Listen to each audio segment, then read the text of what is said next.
ನಮಸ್ತೆ. ನಾನು ಬೆಳಗ್ಗೆ ವಿಡಿಯೋದಲ್ಲಿ ಹೇಳಿದೆ ಬೂಜುಗುಂಬಳಕಾಯಿ ಹಲ್ವಾ ಮಾಡ್ತಾ ಇದ್ದೀನಿ ಅಂದ್ಬಿಟ್ಟು. ಸೊ ಆ ಪ್ರಾಸೆಸ್ ಬಹಳ ಈಸಿ ಇರುತ್ತೆ, ಬಹಳ ಬೇಗ ಆಗುತ್ತೆ. ಯಾರನ್ನ ಬಂದಾಗ ಕೂಡ ಬೇಗ ಮಾಡಿಬಿಡ್ಬೋದು. ಅದೇ ಪಾಯಸ ಅದು ಇದು ಅಲ್ದಂಗೆ ಸ್ವಲ್ಪ ಡಿಫ್ರೆಂಟಾಗೂ ಮಾಡ್ಬೋದು, ಬಹಳ ಚೆನ್ನಾಗಿರುತ್ತೆ. ಮತ್ತು ನಮಗೆ ಮಾಡಿದೀವಿ ಸ್ಟ್ರೈನ್ ಕೂಡ ಗೊತ್ತಾಗೋದಿಲ್ಲ. ತುಂಬ ಡಿಫ್ರೆಂಟಾಗಿ ಮಿಲ್ಕ್ ಮೇಡ್ ಮಾಡಿದ್ದೀನಿ, ಹಾಕಿ ಮಾಡಿದ್ದೀನಿ. ತುಂಬ ಡಿಫ್ರೆಂಟ್ ಟೇಸ್ಟ್ ಕೂಡ ಕೊಡುತ್ತೆ. ಪ್ರಾಸೆಸ್ ನೋಡೋಣವಾ?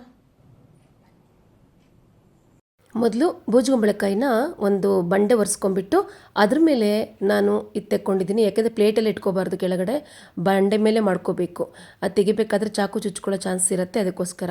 ಆಮೇಲೆ ಚೆನ್ನಾಗಿ ತುರ್ಕೊಂಬಿಡ್ಬೇಕು. ನಾವು ಇದು ಮಾಡ್ಕೊಂಡಿದ್ದೆಲ್ಲ ಸಿಪ್ಪೆ ತಗೊಂಡಿದ್ದು.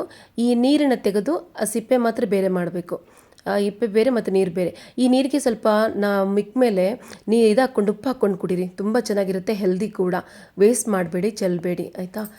ಸೊ ಆಮೇಲೆ ಒಂದು ಬಾಣಲಿ ಒಳಗೆ ತುಪ್ಪ ಹಾಕ್ಬಿಟ್ಟು ಆಮೇಲೆ ಹಿಂಡಿಟ್ಕೊಂಡಂತಹ ಬೂಜುಗುಂಬಳಕಾಯಿನ ಸ್ವಲ್ಪ ಈ ಥರ ಹುರಿದ್ಬಿಟ್ಟು ಮೀಡಿಯಮ್ ಫ್ಲೇಮಲ್ಲಿ ಅದನ್ನು ಬೇಯಿಸೋಕ್ಕಿಡಬೇಕು.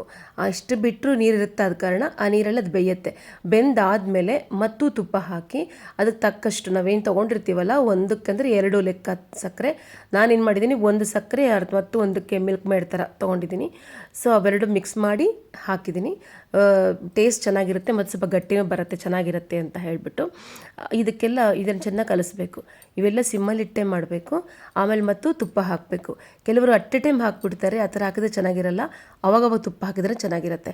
ಆಮೇಲೆ ಲಾಸ್ಟಿಗೆ ನಾನು ಏಲಕ್ಕಿ ಹಾಕಿದ್ದೀನಿ, ಇದಕ್ಕೋಸ್ಕರ, ಏನು ಅಂದರೆ ವಾಸನೆಗೋಸ್ಕರ. ಆಮೇಲೆ ಗೋಡಂಬಿ ದ್ರಾಕ್ಷಿ ಹಾಕಿದ್ದೀನಿ, ಅದು ರೆಕಾರ್ಡ್ ಆಗಿಲ್ಲ. ಸೊ ಗೋಡಂಬಿ ದ್ರಾಕ್ಷಿ ಹಾಕಿ ಸರ್ವ್ ಮಾಡೋದೇನೆ. ಬೇಗ ಆಗುತ್ತೆ, ಈಸಿ ಆಗುತ್ತೆ, ಮತ್ತು ಈಸಿಯಾಗಿ ಯಾರನ್ನ ಬಂದಾಗ ಕೂಡ ಸ್ಪೆಷಲ್ಲಾಗಿರುತ್ತೆ. ಭಾಳ ಟೇಸ್ಟ್ ಇರುತ್ತೆ ಕೂಡ. ಇದು ಬೇಯೋದು, ಆ ಸಕ್ಕರೆ ಹಾಕೋದೇ ಭಾಳ ಇಂಪಾರ್ಟೆಂಟು. ತುಂಬ ಚೆನ್ನಾಗಿರುತ್ತೆ ತುಪ್ಪದ ಮೇಲೆ. ಟ್ರೈ ಮಾಡ್ತೀರಾ? Thank you.